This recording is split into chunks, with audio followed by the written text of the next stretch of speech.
How's it going, everyone? I hope you all are having a wonderful day. I'm Amos, and today I want to talk about the different types of shonen protagonists and how they are properly written. There are different ways to write a protagonist, even within the shonen genre.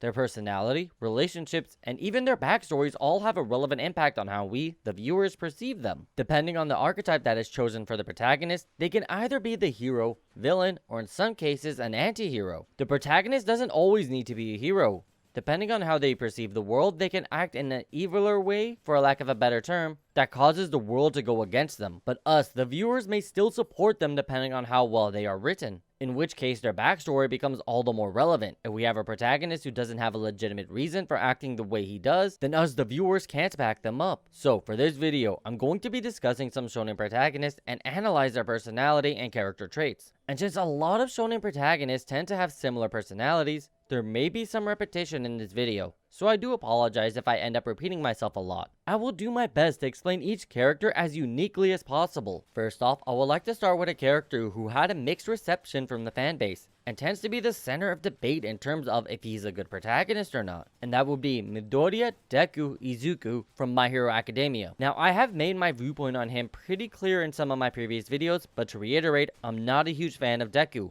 I don't hate him, it's just I think some of the support characters are written better than him. So here's what I mean.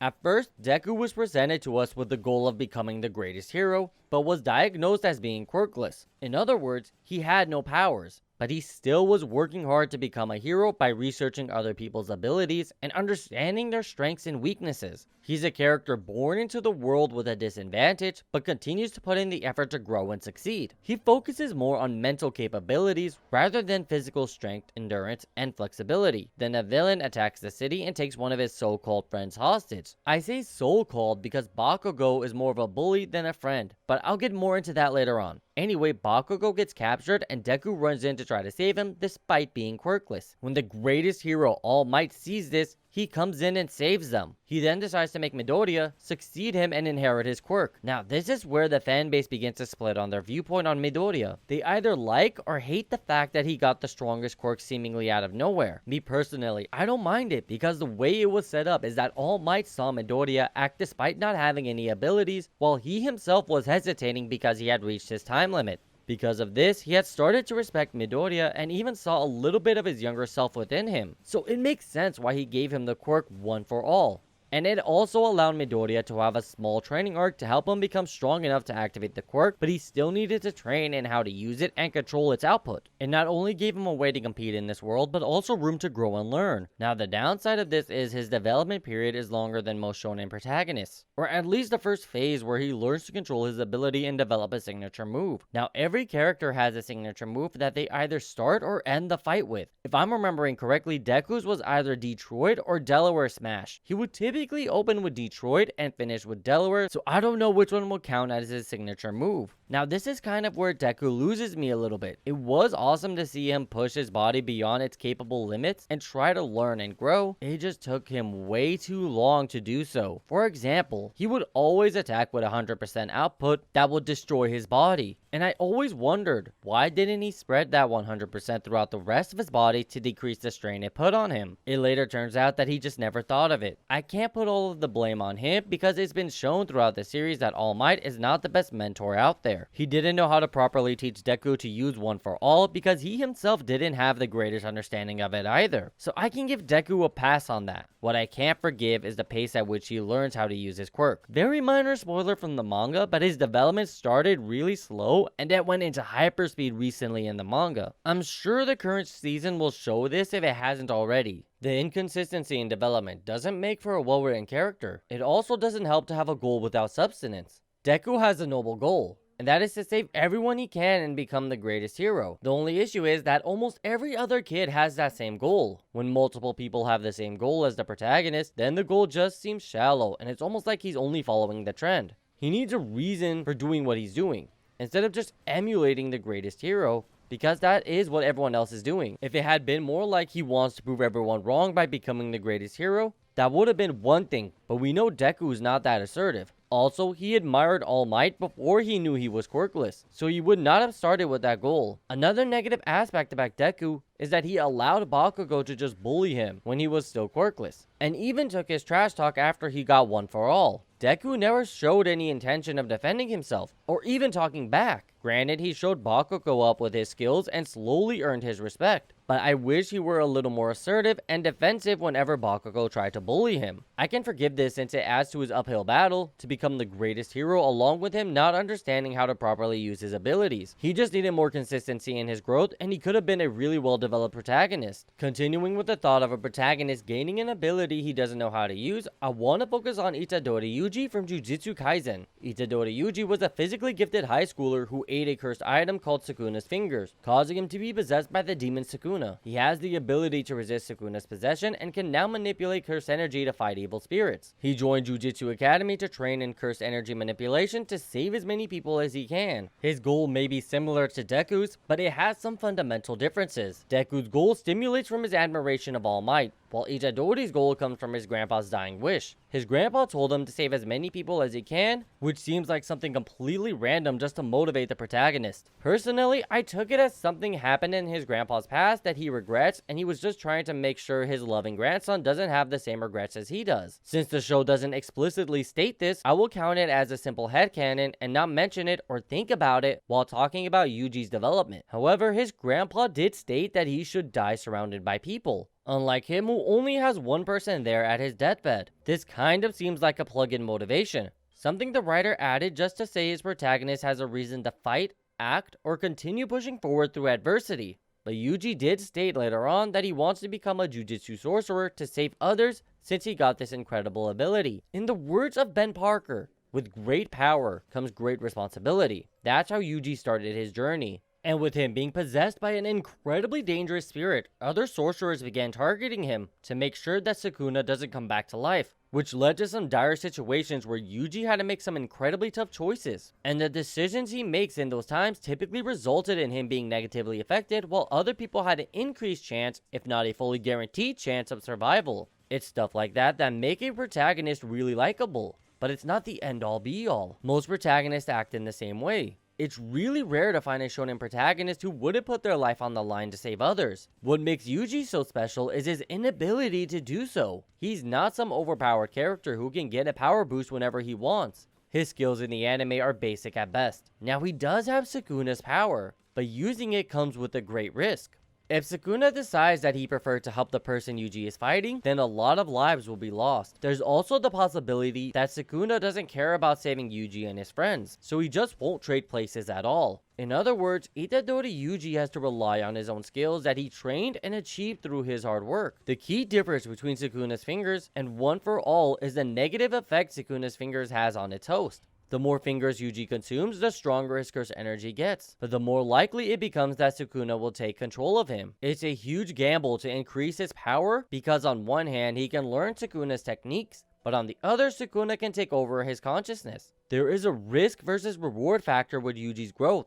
While Deku only has rewards, he doesn't need to worry about the previous One for All users taking over his body and using it for evil. This adds a layer of depth to Yuji's character that we don't see in other protagonists. His growth comes with risk that he is willing to deal with. It shows a great amount of belief and determination within his personality, which causes the viewers to root for him and support him through the toughest of situations, while becoming enamored with his growth, but dread the possibility of him losing control and doing something that he cannot undo. Similarly to Itadori Yuji, Uzumaki Naruto from Naruto also has an evil spirit within him, but unlike Yuji, Naruto doesn't need to worry about losing control to the nine-tailed fox. Hey everyone, a quick editor's note here. I just wanted to clarify something. Yes, I am aware that when Naruto loses his temper, he loses control.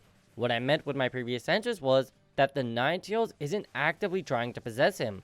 It's sealed within him, but he can't hear the Nine-Tails' voice.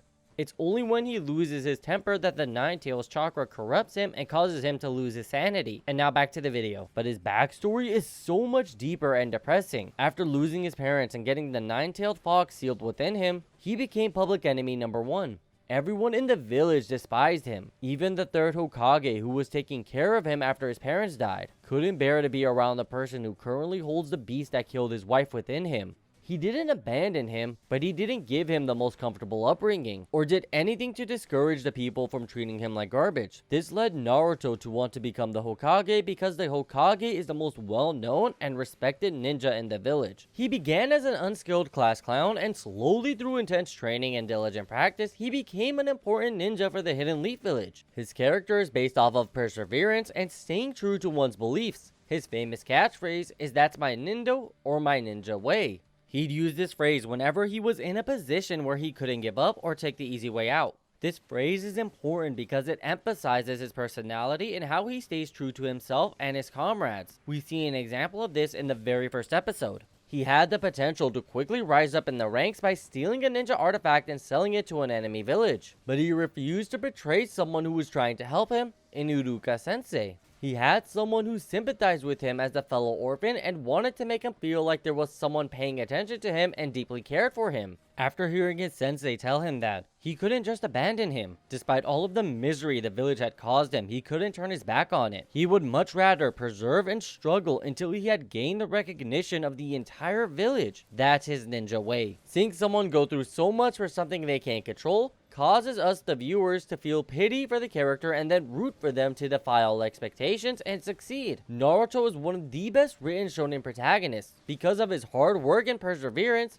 which allowed him to go from the most hated person in his village to the most beloved. He defied all of the odds and overcame every challenge that was thrown at him on his way to becoming the Hokage. Now, not all shonen protagonists are the good guys, and they don't have to be either. Let's take a look at Light Yagami from Death Note, for example. He was an ordinary high schooler who wanted to become a police officer like his father to stop crime. And then he got his hands on a Death Note and learned he can kill anyone he wanted at any time. All he needed to know was their name and have a clear image of their face. He suddenly got a god complex, believing he can rid the world of crime and become the god of a new world. His character revolves around the philosophical theory that if someone can kill anyone in the world with no consequences, will they do it? Light shows that a sense of justice can lead someone to perform horrendous acts and believe they are in the right. It allows the viewer to really think about what is going on. Like, we support the protagonist despite him being the bad guy, while also hoping that the antagonist, who is the good guy, finds a way to stop him. Or you're a total psychopath like me who was wholeheartedly supporting the protagonist with a god complex to completely take over the world, no matter how many bodies of the quote-unquote good guys he piled up. It's this philosophical and psychological aspect of Light Yagami that makes him an amazing character. We believe he wants to make a world a better place by killing criminals, but then he calls himself a god and kills an investigator. We then see his true colors of a man who let power go to his head and lost all control. He became a sociopath who manipulates and kills anyone who gets in his way. We do also get to see that this isn't his natural personality. Spoiler warning, but we see Light forfeit his hold on the Death Note in order to convince L, the good guy antagonist, that he is not Kira, the murderer killing people by causing them to have a heart attack. After forfeiting the Death Note, he lost his memories of it and everything he did with it. He forgot he was Kira and became a normal person again, and even felt disgust at what Kira was doing. He did not sympathize with Kira's cause and wanted to catch him. He did, however, contemplate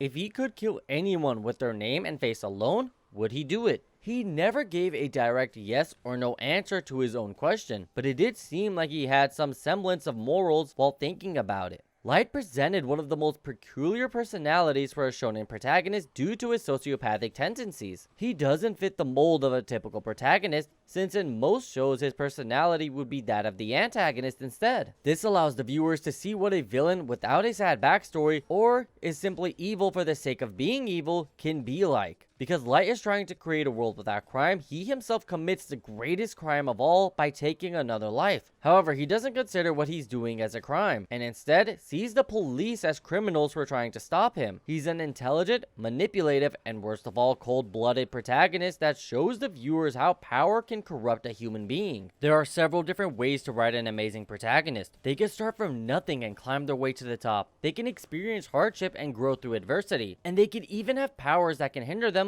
but they push through it to save those within their immediate vicinity. Depending on what the author chooses for his protagonist, we the viewers will either be enamored with them or be indifferent about what they are going through. A character can be the stereotypical character, or one that was created by thinking outside the box. As long as they have a goal and will work hard to achieve it, they can be a likable character. I mean, no one likes a crybaby who gives up when things get tough. Their personalities also draw the viewers in and is what causes us to give our love and support towards a series. Personally, for me, the deeper the character is, the better. The more hardships they overcome, the more I want to support their growth as long as it's consistent. It's all the trials that they go through that aid their development and growth as a character. These are all important factors in making a well-written shonen protagonist. And that's going to be it for this one, folks.